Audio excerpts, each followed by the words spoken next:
sahabat, thank you. Selalu sebuah sukacita kehormatan bisa berbagi di keluargaku di tempat ini. Saudara, saya ke bagian terakhir dari satu seri sepanjang bulan ini tentang building up your life, dari awal tentang hubungan sama Tuhan, hubungan dengan sesama, relationship. Nggak tahu larinya pasti ada sedikit ke asmara, dan minggu lalu ya Pak Purwo bagiin tentang pentingnya bahkan membangun anak-anak yang cinta Tuhan. Dan hari ini saya sebagai puncaknya dari seri ini, mudah-mudahan gak saling tumpang tindih. Ya, judulnya Building Up Your Life. Pada akhirnya setiap kita secara personal dari kecil sampai dewasa harus ada tujuan utama, yaitu untuk sebagai pengikut Kristus tentunya kita mau jadi seperti Kristus. Ya, jarang orang yang sekolah pengen jadi guru. Ya, biasanya orang sekolah pengen lulus, biasanya gitu doang. Itu pengen jadi pinter lah. Ya, tapi jarang yang pengen jadi guru. Tapi mungkin ada 1-2 orang yang punya calling seperti itu, dia ngeliat gurunya, aku pengen jadi kayak gitu. Tapi kalau kita yang kayak gimana, kita yang kedua. Kita ngeliat Yesus dan kita bilang, I need to be like that, I have to be like him. Kan gitu. Itu arti Kristen. Kita bukan cuma belajar sesuatu dari Yesus, ngambil sesuatu yang berguna buat kehidupan kita nanti dari Yesus. Jadi ketika kita perlu doang Yesus, pas kita udah gak perlu, berasa udah solid sendiri, Yesus kita tinggalin. Enggak, kita mau jadi seperti Kristus. Itu artinya pengikut Kristus. Kristus ngapain ya kita ngikutin. Ya, dan ini ke arah sini pembangunan hidup kita tuh. Kita membangun hidup kita ke situ. Ya, itu target kita. Kalau ada goal, bahkan greater goal in our lives, to be like Christ, untuk menjadi seperti Kristus. Ya, walaupun Anda nggak diuntungkan seperti saya punya jenggot, bisa lebih mirip sama Yesus kan gitu. Ada 2 poin hari ini kalau Anda suka nyatet, kalau nggak suka saya mulai sarankan bisa dimulai, karena takutnya nanti depan pintu sorga ditanyain catatannya mana kan gitu ya. Jadi berbaik jaga-jaga, nggak ada ruginya juga. Catatan paling bagus itu diposting, karena kalau diposting nggak bisa hilang. Kalaupun Anda lupa, kalaupun Anda posting hari ini cuman biar kelihatan lebih rohani kan gitu. Karena itu motivasi orang posting kan lain-lain kan gitu ya. Ada yang pengen kelihatan lebih rohani. Ya, jadi nanti diingetin kok biasanya sama Facebook. 7 years ago kan gitu. 7 tahun lalu Tuhan ngomong kayak gini, cuman lu gak terlalu dengerin. Dan lu posting cuman biar kelihatan rohani, tapi at least diingetin. Ya, dan catatan yang diposting itu gak pernah bisa hilang. Makanya jejak digital itu kejam katanya. Ya, kalau olahraga itu ke gym, ya bukan ke jam, right? Fitnah itu ke jam, fitness itu ke gym. Ya, oke. Yang pertama, kenapa kita mesti building up our life to be like Christ? Karena Kristus. Ya, kalau Kristus nggak hadir di dunia ini, kita bisa bebas, bahasa Kristen hubungannya tuh beriman in your own pace, asik kan gitu. Setelah gitu kayak, lu jangan paksa gue pengennya tuh natural hubungan gue sama Tuhan. Ya, tapi ngeliat lu tuh gue gergetan gitu loh. Hidup lo tuh gian ke neraka lu sprint, gian bertobat pelan-pelan kan, gue bingung. Maksudnya kenapa lu pas ke neraka semangat, pas ikut Yesus tuh kayak ragu-ragu gitu loh. Ya kan proses bro, itu bukan proses namanya, lu namanya masih ragu-ragu. Ya, Rasul Paulus bilang, ini yang kulakukan, aku meninggalkan ini belakang dan berlari.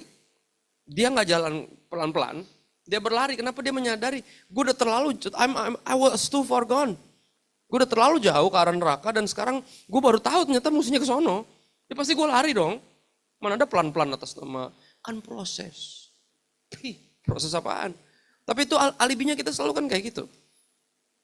Ya, tapi karena ada Kristus, kita nggak punya pilihan lain. Kita nggak bisa sok-sokan membuat iman kita jadi mempersonalkannya kayak Subway. Kan gitu, gue pengen bikin yang kayak gini nih, ini gue banget nih kan gitu. Enggak, ini bukan tentang lu, ini bukan tentang kita, bahkan ini all about Jesus. Karena ada Yesus. Ya, 1 Petrus 2 kita kesana, 1 Petrus 2 ayat 2-5. Karena Kristus, kita harus build our life to be like him.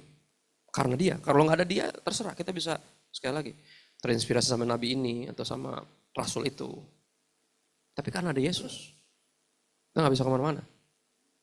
Ya, 1 Petrus 2:2-5 dikatakan gini, jadilah sama seperti bayi yang baru lahir, yang selalu ingin, saya suka banget kalimat ini, selalu ingin. Jadi gak ada momen dimana gak pengen, lagi males, udah kebanyakan. lagi begah, lagi enggak mood.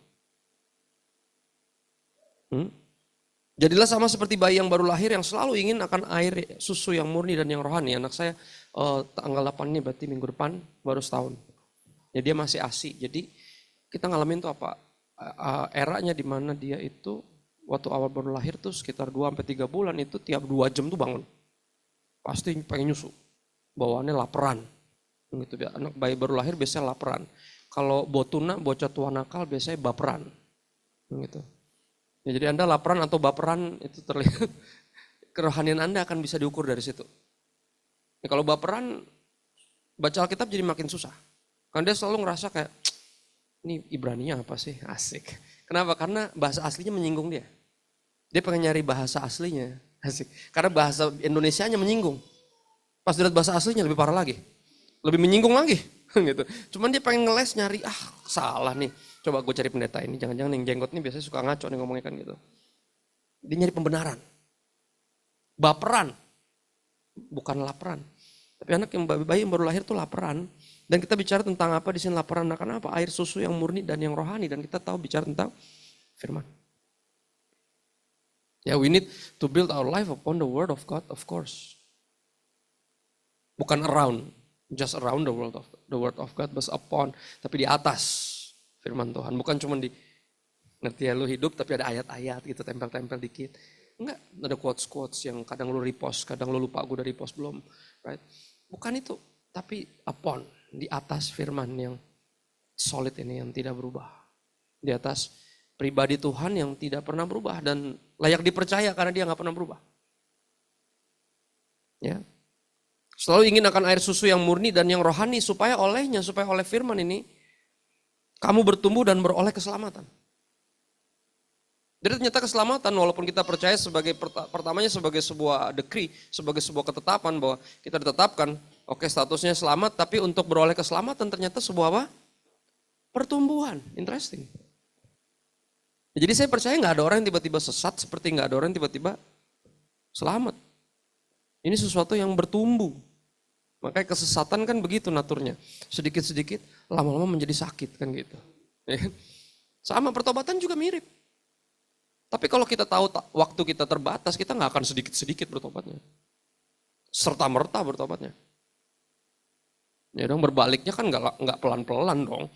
Bertobat kan artinya berbalik, tadinya ke neraka, sekarang ke sorga. Muter gini, nggak muternya aja pelan-pelan. Kelamaan. Tiba-tiba dikagetin ke sini, larinya kan ngaco mestinya ke sono. Gara-gara muternya aja lama, kan proses. Apa sih? Enggak, bertobat tuh keputusan langsung ke sono. Arahnya langsung puter. Baru di sininya proses. Pas jalannya itu proses. Jatuh bangun, jatuh bangun. Dan iblis selalu berusaha membuat kita tertipu ketika kita jatuh. Seolah kita balik lagi ke sini, sebenarnya enggak. Kalau udah jalannya ke sini, kalau jatuh ya di sini, terus jalan berdiri lagi. Tapi dia selalu akan bawa kita kayaknya di situ lagi. Lihat tuh jatuh lagi kan lo. Ya lu anak Tuhan sih, paling Tuhan malu punya anak kayak lo. Lihat, dia selalu bikin kita merasa seperti itu, tapi Tuhan enggak. Berdiri, lu sekarang, kalaupun lu jatuh sekarang di sini, dalam keselamatan, ya untuk beroleh keselamatan, lu jatuh di, apa ya bahasanya namanya, when you fall in love. Kan gitu. In love, karena kita lagi in love sekarang. Dulu enggak. Ya. Supaya olehnya kamu bertumbuh dan beroleh keselamatan. Perhatiin ayat 3 penting banget. Soalnya ini koma, jadi dia nyambung. Jika kamu benar-benar telah mengecap kebaikan Tuhan. Nah ini yang almarhum ayah saya selalu ingatkan saya. Oke, saya betul besar di Heritage Pentecostal dan semua gereja karismatik, right? Dengan teologi baperannya. Baper. Pokoknya gak usah terlalu mikir kalau sama Tuhan tuh udah percaya aja. Terima. Gitu. Ya terima aja dengan iman, lu gak usah nanya-nanya. Ya udah. Ya pokoknya lu mesti bisa ngerasain Tuhan. Akhirnya saya gak pernah ngebaca firman Tuhan. Karena yang penting ngerasain Tuhan. Jadi ketika perasaan saya lagi ngaco, saya pikir Tuhan seperti itu. Nah makanya saya akhir 2008 waktu saya bertobat sungguh-sungguh, saya mulai baca Alkitab sendiri. Itu saya mulai menyadari gak bisa cuma perasaan-perasaan doang. Ini juga mesti dipakai nih. Ternyata hati saya gak bisa nyembah yang otak saya tolak, yang saya menyadari itu. Wow penting banget nih saya baca. Ya dari Armenian jadi Calvinis gara-gara kebanyakan baca Alkitab kan gitu. Ya dari Pentecostal ngacir ke Reform gara-gara banyakan baca Alkitab. Ternyata memperlengkapi karena itu spektrum.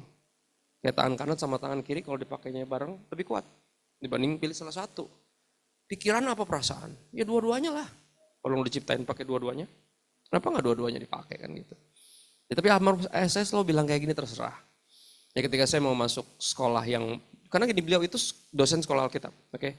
Dia dosen di Sekolah Tinggi Teologi Bethel Indonesia, Pentecostal, karismatik. Dan kita, gereja saya juga sampai sekarang juga di bawah GBI sama, ya gereja berkat Indonesia, enggak ada bercanda. Gereja bisnis, bukan juga gereja Bethel Indonesia itu kan bulinya kan gitu kalau di mana, di sana sini. Saya tahu bulinya kenapa? Karena saya masuk di sarang singa kan gitu, di bawah singa ya, ketemu singa-singa yang hebat-hebat itu. Oh gitu keberatannya, oke. Right. Papa selalu bilang terserah, diizinkan, dibilang terserah ya. Kamu mau belajar spektrum apa selama itu bukan gereja setan, selama bukan saksi Yehova, selama bukan yang nggak percaya Yesus Tuhan, nggak ada problem. Tapi satu pesan Papa, jangan cuman belajar tentang Tuhan. Kognitif. Karena kalau kita baca Alkitab sangat mungkin kita cuman begini. Tapi apa? Kamu harus mengalami Tuhan. Makanya ayatnya lucu ya. Setelah kita bertumbuh dan beroleh keselamatan karena baca Alkitab. Tapi apa? Hanya akan bertumbuh dan beroleh keselamatan jika kamu benar-benar telah mengecap kebaikan Tuhan. Jadi apa yang kita baca harus kita alami. Kalau belum, rindukan itu, minta. Tuhan izinkan saya mengalamimu. Dan artinya adalah kita akan ngalamin yang Kristus alami. Langsung gak ada yang mau, enggak. Gile, dikhianatin sama orang paling dekat, enggak. Ditusuk dari belakang, aduh enggak deh. Dikhianati dengan ciuman, kan gitu. Ya. Hated by the world, waduh gak mau gue, kan gitu. Ku mau sepertimu Yesus, asik nyanyinya sambil nangis. Padahal kalau tahu artinya, nangis beneran loh. Ya tapi itulah makanya kenapa kita sangat, sekali lagi walaupun saya udah jadi reform sekarang, saya masih tetap Pentecostal karena saya nggak mau gini. Bahkan semua aliran kekristenan nggak ada yang nggak percaya Trinitas, kecuali dia sesat. Ya, Roh Kudus. Semua orang menyadari, semua orang Kristen menyadari bahwa tanpa Roh Kudus dia nggak bisa kudus. Tanpa Roh Kudus dia nggak akan bertahan. Mengalami apa yang dia rindukan tadi, pengen jadi seperti Yesus. Lo akan ngalamin yang Yesus alami. Namanya experiencing Christ. Christ experience, saya sebut experience. Dan kalau nggak ada Roh Kudus, nggak ada penghibur, mana bisa? Ya, makanya apa? Jangan cuma dibaca doang, jangan cuma kognitif, jangan kemari. Tapi apa harus dialami kebaikan Tuhan terus benar-benar bisa dikecap, dirasakan sendiri. Jadi lu punya kesaksian lu sendiri, nggak ceritain kesaksian orang mulu. Ceritain kesaksian orang juga, kitanya juga yang ceritanya ngiri, ya kan? Yang denger juga, ya bagus juga sih, tapi bukan kesaksian lu. Yang gue pengen denger kesaksian lu. Ya. Ayat 4, dan bukan cuma itu doang, bukan cuma secara kognitif dan juga mengalami Tuhan, tapi ada yang lebih jauh dari itu. Kita akan orang yang benar-benar udah mengenal Tuhan, sekali lagi melalui firman-Nya, beroleh keselamatan, bertumbuh dalam itu, ya. Dan mengalami kebaikan Tuhan secara natural akan apa? Datang kepada Yesus. Nggak usah diajak ke gereja, nggak usah disuruh-suruh. Ya, datang sendiri secara natural. Dan datanglah kepadanya batu yang hidup itu yang memang dibuang oleh manusia. Ya, Yesus memang, saudara kemarin saya lihat lagi viral video ada itu antara itu hoax atau benar. Kalau benar sih nyebelin banget. Jadi Coca-Cola itu ngeluarin kayak gini, mesin-mesin gini, bisa nyetak tulisan di kalengnya. Bisa nulis apa aja tulis bisa. Yang nggak bisa cuma nulis satu, Yesus. Aneh banget, dia bilang nggak bisa. Tulis apa aja bisa. Ya, siapa aja dari agama mana aja, silakan ditulis tokohnya. Setan aja bisa. Yesus nggak bisa, kenapa sih? Kenapa selalu Yesus? Kenapa Olimpiade ngebulinya Grasshopper? Kenapa? Kenapa selalu Yesus? Kenapa setan ngebalik salib? Nggak pernah ngebalik bulan bintang? Atau yang lainnya diputar? Kenapa selalu salib yang diputar? Ya, jawabannya sederhana. Yesuslah Tuhan yang layak ditinggikan, layak disembah oleh semua suku bangsa. Dengan darah-Mu kau telah tebus bangsaku. Right? Dan bukan cuma bangsaku, semuanya. Makanya apa? Setan tahu yang mana yang Tuhan. Dan orang-orang yang kesetan menyadari yang mana yang Tuhan. Yang mesti ditinggikan tapi akhirnya dihina. Nggak heran. Lihat, ayatnya aja bilang jangan jelas kok. Ini Alkitab. Dia batu yang dibuang. Batu yang hidup itu. The cornerstone bahkan. Batu penjuru yang dibuang oleh manusia. Tapi yang dipilih dan dihormat di hadirat Allah. Jadi adalah sebuah natur buat kita. Kalau kita udah mengenal Tuhan melalui firman-Nya. Dan mengaku percaya, beriman kepadanya. Kita mengalami kebaikan Tuhan. Secara natural kita akan datang kepada Tuhan. Ketika orang gak datang kepada Tuhan secara natural, pilihannya cuma dua. Antara dia gak mengenal Tuhan atau belum pernah mengalami. Kalau udah pernah dua-duanya, gak mungkin gak datang kepada Tuhan. Dunia gak datang karena dia satu gak percaya. Dia gak ngerti firman. Ya itu gak ngalamin. Nah, kalau sampai orang Kristen gak ngerti dan gak ngalamin, bisa ngaku Kristen? Gak mungkin. We build our life upon what?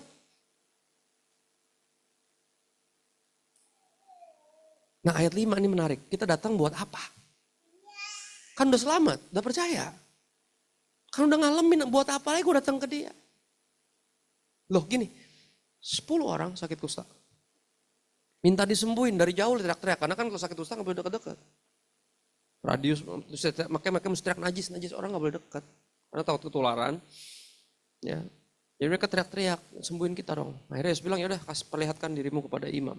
10 ke bait Allah, semuanya sembuh di tengah jalan. Tiba-tiba satu ketika sadar dia sembuh, dia balik. Dia gak ke bait Allah. Karena ke bait Allah itu adalah tempat di mana dites gitu ya. Udah negatif atau belum. Maksudnya udah sehat belum. Karena kalau belum dia gak bisa diterima di masyarakat. Akhirnya apa yang 9 lebih mentingin diterima kembali di masyarakat. Yang 1 menyadari lebih penting yang nyembuhin gue. Balik lagi. Ya, harusnya kita kayak yang 1 itu. Jadi sehingga Yesus gak nanya, bukannya 10 yang gue sembuhin, yang mana yang 9? Kenapa yang balik cuma ini? Itu pun bukan orang Israel. Ya, artinya mengingat sampai sekarang, sampai hari ini Anda terlahir sebagai orang Yahudi dan orang Israel, gak langsung auto surga. Umat pilihan Allah, kalau tinggal aku ya begajulan gak percaya Yesus, ya selesai seperti bangsa yang lain. Tapi kita mungkin bukan umat pilihan Allah secara darah, tapi karena darah Yesus. Sekali lagi makanya salah satu geng yang paling saya suka namanya sebenarnya walaupun tetap geng itu satu darah. Satu darah Yesus maksudnya. Kita jadi satu darah, jadi saudaraan semua. Jadi umat pilihan Allah karena itu, karena iman kepada Yesus. Karena anugerah Tuhan. Ya. Datang buat apa sih? Ini dia datang buat apa? Ayat 5. Dan biarlah kamu juga dipergunakan sebagai batu hidup untuk, this is our word right here. Pembangunan suatu rumah rohani. Ya, we build our life. Bukan, kalau dengar kata build our life, ini dia problematikanya. Kita akan selalu merasa, it's my life. Kan gitu. No, it's not yours. karena ada kata build our life, my life. Ya enggak? Kita pikir itu mulia kita. Tapi Rasul Paulus yang pernah salah jalan, yang teroris sebelum teroris ngetren, yang menganiaya orang Kristen sebelum agamanya jadi, yang sempat bunuh-bunuhin orang dan mengira beribadah kepada Tuhan. Dia pernah sangat salah dan dia menyadari, hidupku bukan aku lagi kata dia. Ini bukan tentang gue nih. Dan agama gagal menyadari hal itu. Tapi Yesus menyelamatkan kita. Utamanya, dari diri kita sendiri. Ya kan? Semua manusia mengira jalannya itu benar. Jalan manusia itu lurus menurut pemandangannya sendiri. But thank God for Jesus Christ. Ya, ketika kita lagi build our life, di tengah jalan kita ketemu Yesus dan kita menyadari it's not my life. Saya akan hempaskan diri saya, hidup saya ke dalam dirinya. Merge. Karena it's all about him, it's not about me. So kita lempar hidup kita. Artinya kita hidup sepenuhnya seutuhnya buat dia, right? Biarlah kamu juga dipergunakan sebagai batu hidup untuk pembangunan suatu rumah rohani bagi suatu imamat kudus. Artinya apa? Ini bukan cuma tentang personal, tapi juga komunal.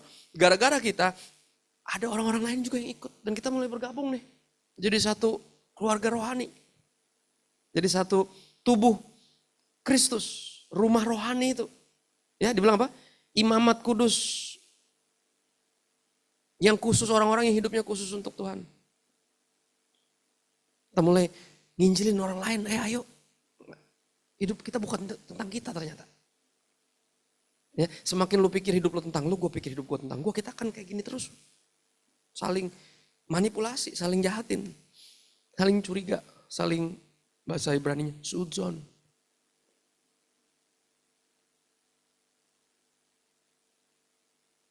Ya. Perhatiin kalimatnya. Untuk pembangunan, kayak lagi ini dia, we build our life because of Christ, arahnya jadi ke sini. Untuk pembangunan suatu rumah rohani bagi suatu imamat kudus, umat yang dipersiapkan bagi Tuhan untuk mempersembahkan persembahan rohani, kita akan sekali lagi kita akan datang membawa itu. Membawa sesuatu. Mainly our life. Kita datang kepada Yesus buat apa? Selamat udah. Ya dong? Ngalamin udah. Terus apa lagi? Kita bawa sesuatu. Utamanya kita bawa hidup kita. It's my life, it's not mine. It's yours now. Right? Mempersembahkan suatu persembahan rohani yang karena Yesus berkenan kepada Allah. Tanpa Kristus, sekali lagi semua perbuatan kita. Semua pelayanan kita, apapun yang kita lakukan gak ada harganya. Ya saya seorang nabi yang saya yakin jauh lebih kudus dari kita hidupnya. Dia menyadari segala kesalehan saya seperti kain kotor di hadapan Tuhan. Dan itu yang terjadi ketika kita baca Alkitab sungguh-sungguh, kita gak akan ngerasa benar. Kita akan ngerasa kayak gila, gue lebih jahat dari yang gue tahu. Tapi di saat yang sama, di buku yang sama kita menemukan, tapi gue dikasihi lebih dari yang gue berani percaya. Gue aja gak berani percayanya, masa sih Tuhan sesayang itu sama saya. Ya, itu yang bikin susah percaya loh sebenarnya. Bukan karena nonsens, karena terlalu indah untuk jadi nyata. Sulit percayanya, kok mau? Gue aja belum tentu mau sayang sama gue, kan gitu. Ya bener. Kok dia mau? Ya itu yang pertama. We build up our life because of Christ. Karena ada Kristus kita jadi tahu kita mesti build our life tuh ke arah mana, jadi seperti siapa. Right? Dan yang kedua, to be like Christ, untuk menjadi seperti Kristus. Karena Kristus jadi berkenan, apapun yang kita lakukan.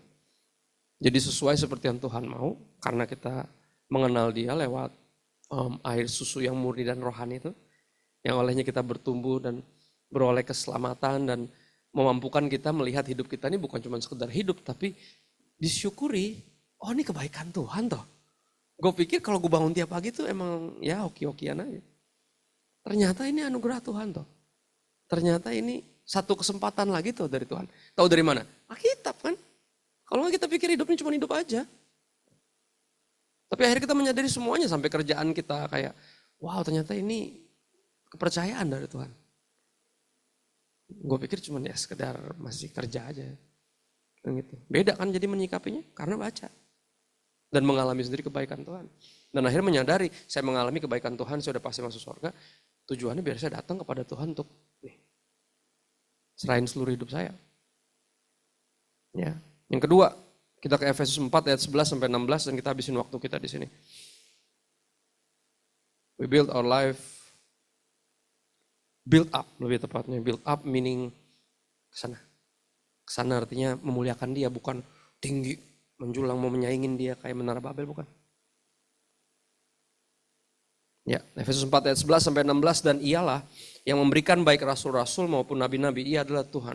Tuhanlah yang memberikan baik rasul-rasul maupun nabi-nabi, pemberita-pemberita Injil maupun gembala-gembala dan pengajar-pengajar. Ini jawatan dalam pelayanan. Orang pelayanan pendeta gayanya lain-lain. Ada yang lebih ngajar, ada yang lebih nabi kan gitu, ada yang lebih penginjil kan gitu. Banyak kesaksiannya kalau lagi khotbah tuh. Ayatnya 2, saya kesaksian. Saya kemarin gini ketemu orang gini-gini gitu. Penginjil. Dan inti tentang percaya Yesus. Pasti yang keselamatan, penginjil. Ada yang teacher, ayatnya satu-satu dibaca. Ya, ada yang gembala banget tipenya. Gitu. Beda-beda. Semuanya buat apa sih? Hamba-hamba Tuhan yang beda-beda itu dipakai oleh Tuhan buat apa? Ayat 12, untuk memperlengkapi orang-orang kudus. Bagi apa? Pekerjaan pelayanan. Ya ini suatu yang tidak terhindarkan. Kalau kita udah percaya Tuhan, ya, mengenal Tuhan, mengalami Tuhan, pasti akan datang kepada Tuhan untuk apa? Berikan hidup kita untuk melayani. Ini bukan panggilan beberapa orang yang lebih rohani dari yang lain atau punya panggilan khusus, no. It's you and me, all of us. When we build our life, lebih tepatnya kita cemplungkan hidup kita kepada Dia. Karena ini tentang Dia, ini tentang tubuhnya. Ingat kita tubuhnya, gereja adalah tubuh Kristus. Sebelumnya kita kayak body parts yang gerak sendiri. Kayak ada film zaman saya dulu, masih ABG, judul Idle Hands. Tangannya sampai dipotong, karena tangannya rusuh. Jadi pas udah dipotong, tangannya masih gerak-gerak. Anda pasti lihat pernah film itu ada. Tapi bukan film yang itu, tapi itu judulnya. Kita dulu kayak gitu. Body parts yang petakilan. Yang coba mencari perannya di dunia ini. Gue jadi apa? Gue jadi apa? Ya, semua kita pernah ngalamin fase itu, tapi way different ketika kita udah menyadari I am a part of the body of Christ. Saya harusnya adalah bagian dari tubuh Kristus dan harusnya berjejaring dengan anggota tubuh yang lain to build His kingdom, not mine. Right? Untuk memperlengkapi orang-orang kudus bagi pekerjaan pelayanan, bagi pembangunan tubuh Kristus. This is our word right here. 13, ada tujuan imbas yang sekarang yang lihat. Sampai kita semua telah mencapai kesatuan iman. Artinya semuanya percayanya benar. Yesus Tuhan, Alkitab firman Tuhan. Tuhan itu Bapa, Putra, dan Roh Kudus. 3 itu, di luar dari itu, spektrum. Tapi gini, di luar dari itu dalam artian hal-hal yang lain selain itu. Tapi gak boleh di luar dari itu. Kalau menyangkali itu berarti sesat, bukan spektrum. Oke. Bukan progresif namanya itu. Nyangsang, kalau main layangan tuh nyangsang. Ya, mana dia? Gitu, nyangsang tuh, nyangkut bahasa Betawinya. Tersesat. Ya, 3 itu gak boleh diutak-atik. Kita harus percaya bareng, itu namanya kesatuan iman. Semuanya percaya hal yang sama, kebenaran yang sama, emang harus dipercaya. Di luar dari itu semuanya masalah selera, tepuk tangan, turun tangan, angkat tangan, rentangkan tangan, hands free. Ya kan terserah, gak ada urusan. Hari Sabtu, hari Minggu, semua harinya Tuhan. Kan gitu. Gak ada urusan. Makan daging, gak makan daging. Makan babi, gak makan babi. Minum anggur atau air sirup, itu bebas. Gak ada urusan yang gitu. Jedak-jeduk, apa kalem, kan gitu. Genre, itu semua genre. Saya lihat selalu ke penyembahan itu bentuknya genre kok. Selama yang kita sembah benar, kita menyembah dia dalam roh dan kebenaran, artinya kebenarannya dari sini. Kita mengenal dia sesungguhnya. Ya.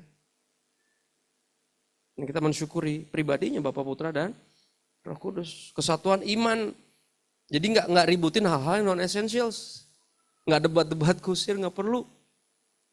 Gini, cuma ngingetin doang kita itu udah minoritas. Kompak ngapa? Udah minoritas, udah dikit, ribut sendiri lagi. Norak. Nah, makanya saya seneng nama kenapa persekutuannya apa? One Christ Community.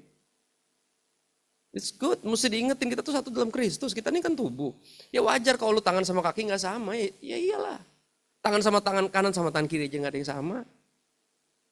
Pernah lihat orang dua-duanya tangan kanan, pernah lihat? Jadi kalau salaman rebutan itu dua-duanya mau nyelam. Aneh. Dan kita gak bisa, kok lu tangan tapi kayak gitu sih, ya beda, tangannya beda. Kesatuan iman dan pengetahuan yang benar tentang anak Allah. Pengenalan yang sesungguhnya tentang Kristus. Nggak ada perdebatan lagi. Jadi Yesus Tuhan besar atau Tuhan kecil? Gimana? Apa sih? Ngomongin apa sih? Ya. Kedewasaan penuh, lihat. Sekali lagi orang dewasa terlihat dari apa?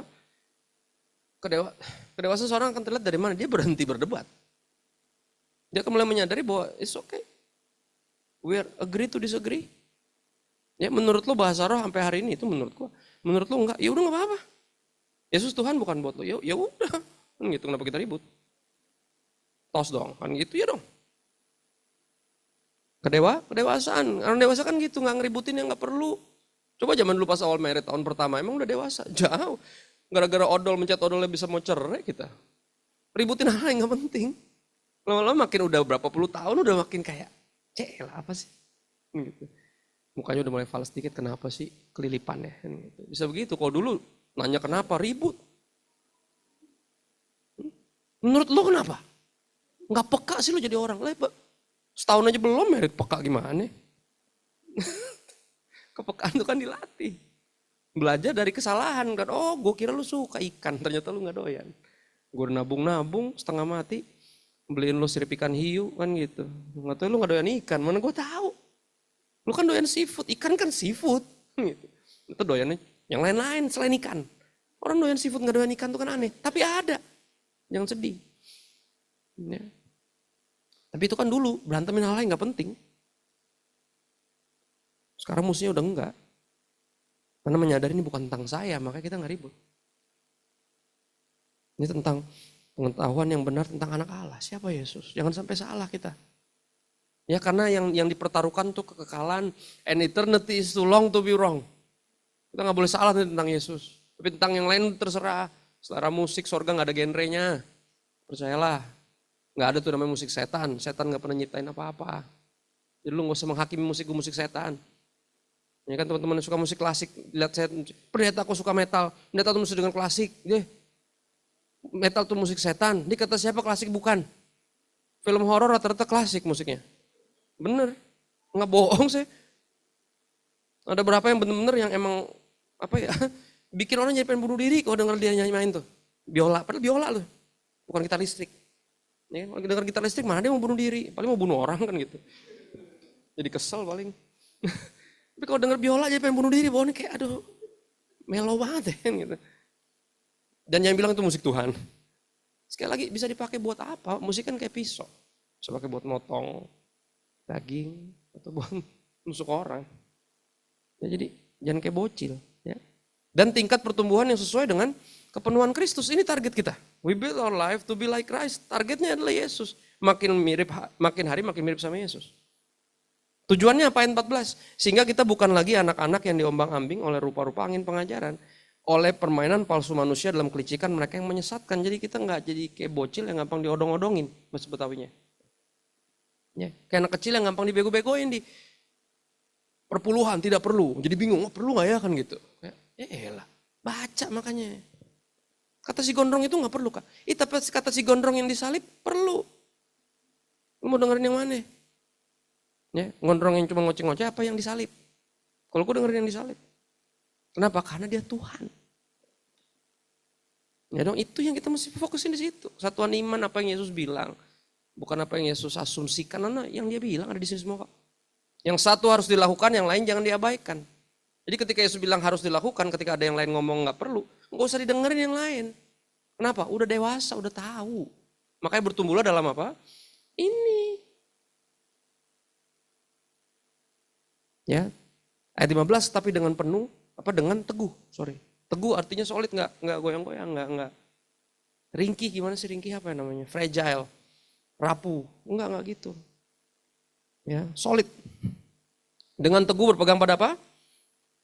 Kebenaran, ya menarik, di dalam kasih kita bertumbuh dalam segala hal ke arah Dia, Kristus yang adalah kepala. Interesting. Jadi mestinya makin baca buku ini makin apa? Yang besar palanya atau hatinya? Ya kan, tapi sorry ya, mayoritas kepalanya tambah gede. Makin nafsu dan jago debat. Ngerasa punya banyak argumen, sekarang gue udah ngerti nih. Lain kali kalau dia ngomong ini gue gas. Apa sih? Ya almarhum SS selalu bilang pokoknya teologi yang benar itu memperbesar hati bukan kepala, kata dia. Ya makin kita baca, makin kita menyadari kita tuh tahunya sedikit. Tapi apa kalau yang kita tahunya tentang Yesus itu udah cukup. Maka Rasul Paulus bilang apa, gue gak mau tahu yang lain lagi. Walaupun banyak hal yang bisa gue ketahui tapi gak penting. Yesus. Dan apa yang dia bilang dan siapa dia. Kita selalu balik ke situ, dan karena Yesus lah kita bertumbuh dalam segala hal ke arah Yesus. Makin lama makin mirip sama Yesus. Karena hasil dari pembacaan Alkitab mestinya kasih. Bukan sebaliknya. Nah ketika saya addressing teman-teman yang struggle dengan same-sex attraction. Not because I hate you. If I hate you, gue gak bakal tegur lo. It's your life. Ya, Bahasa Yunani itu sabodo teing. Au bukan urusan gue. But because I read this book and I met with this God and He love you, that's why I said this truth to you.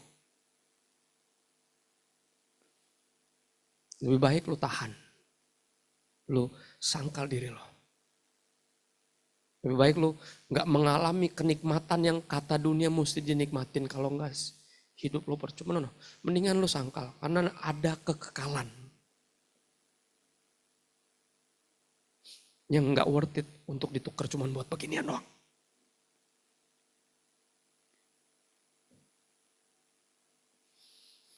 That's why we said the things we said. Love. Bukan karena yang lain. Bener. Kalau gue gak sayang sama temen gue yang belum percaya, ngapain gue nginjilin dia malah jadi ribut.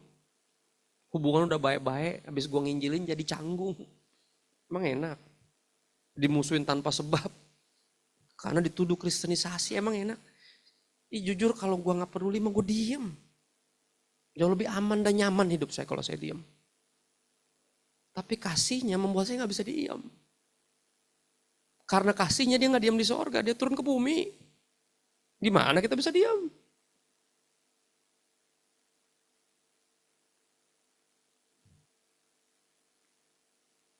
Ayat 16 terakhir.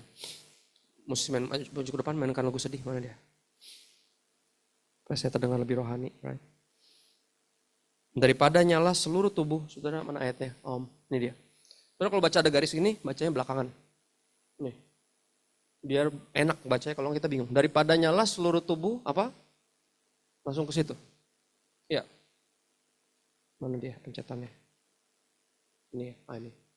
Daripada nyala seluruh tubuh apa? Menerima pertumbuhannya dan membangun dirinya dalam kasih. Daripada siapa? Kristus. Ingat ketika kita sungguh connect sama dia. Kalau kita connect sama dia, percayalah apapun spektrum teologimu kita gak akan berantem. Karena nyambung, arahnya sama. Makanya saya selalu bingung sama gereja yang pecah karena beda visi. Visi siapa sih? Jadi palanya beda gitu. Gak ngerti gue. Enggak, itu bukan visi, selera lu aja. Pasti selera, gak mungkin visi. Bahkan beda gereja, beda denominasi bisa kerja sama gara-gara apa? Satu kepala. Pas menyadari, oh lu kesini juga, gue juga. Kita gak bareng yuk, exactly. Maka saya paling gak suka tuh kalau ngeliat jadwal saya. Minggu ini di Bali, minggu depan di Bali. Saya langsung kontak dua-duanya, bro lu pada kenal gak? Enggak, kenalan deh. Bikin sekali aja lu undang ke Bali gue sekali. Tapi lu berdua yang bikin acara. Gue gak mau diundang kayak penyanyi dangdut gitu loh. Oh lu pikir lu doang bisa ngundang Christopher Tapiero, gue juga bisa. Minggu ini di gereja ini, minggu depan di gereja saingannya. Saya ini hamba Tuhan, bukan penyanyi dangdut. Bukan diundang buat narik massa, bukan. Ya. Walaupun persembahan kasihnya 2 kali kan gitu. Buat saya enak. Ya kan? Tapi bukan tentang itu kan. Kok bisa lu satu kota gitu, saingan.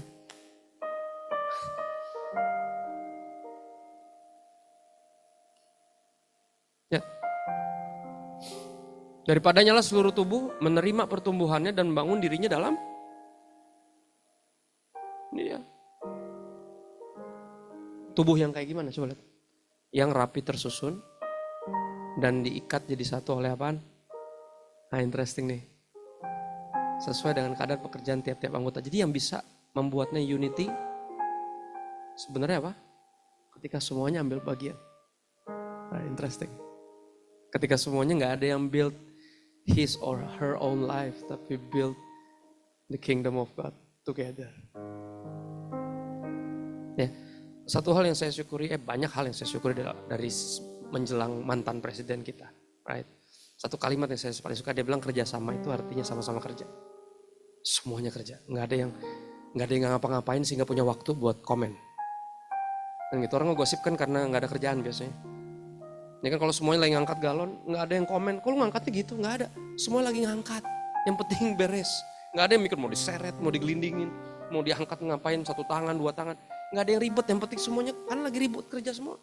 Dan saya percaya itu yang terjadi kok. Kalau semuanya lagi sibuk begitu, nggak ada tuh yang nyinyir, nggak jelas komen-komen, bikin postingan aneh-aneh, no. We don't have time for that.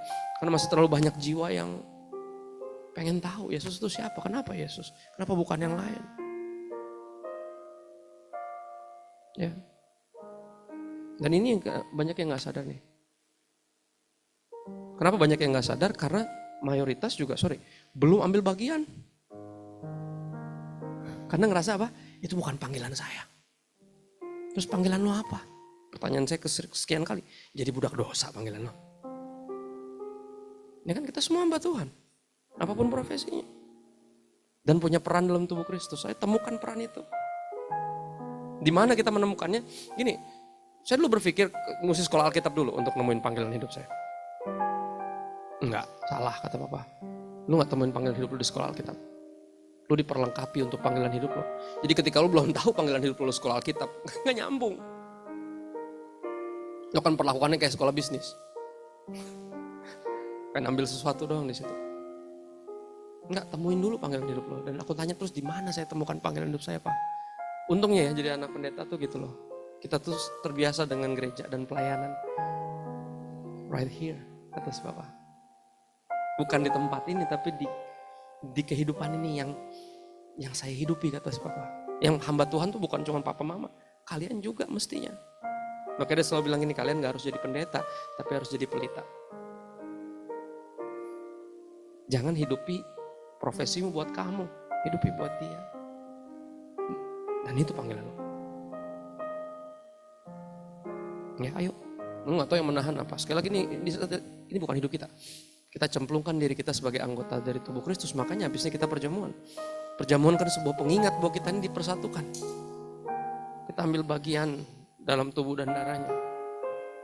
We are the body of Christ. Ya, we are the hands and feet of God. Dia menjangkau orang lain, tangannya itu kita. Jangan sampai tangannya tadi. Atau kemana masih nyari tempatnya di dunia ini, no. Ya gak semua orang terpanggil untuk penginjilan ke daerah, tapi ada yang terjun ke sana. Paul Washer, salah satu hamba Tuhan, ternyata sering kesini. Saya belum pernah ketemu, dia penginjil. Jadi kalau kesini gak pernah bikin KKR di stadion gitu, gak pernah. Kalau pengen banget ketemu, saya senang terberkati banyak khotbahnya. Dia selalu diam-diam ke daerah terpencil mana gitu. Dia bilang kayak gini, baik yang turun ke dalam sumur maupun yang pegangin tali buat yang turun ke dalam sumur, dua-duanya ada luka di tangannya. Artinya apa? Pelayan itu kayak gitu. Enggak lebih rohani yang turun ke sumur, enggak lebih rohani yang pergi ke daerah terpencil, enggak. Tapi enggak kurang rohani juga yang di sini, yang enggak punya waktu, tapi apa? Waktu yang dia bikin jadi uang, uangnya dia pakai buat yang pergi. Sama. Part of the body. Dua-duanya punya visi yang sama, dua-duanya punya hati yang sama. Dua-duanya terluka dengan cara yang berbeda. Karena this wound right here membuat, sekali lagi, perjamuan itu jadi indah. Ingat, dia terluka, bukan cuma terluka, kehabisan darah buat kita.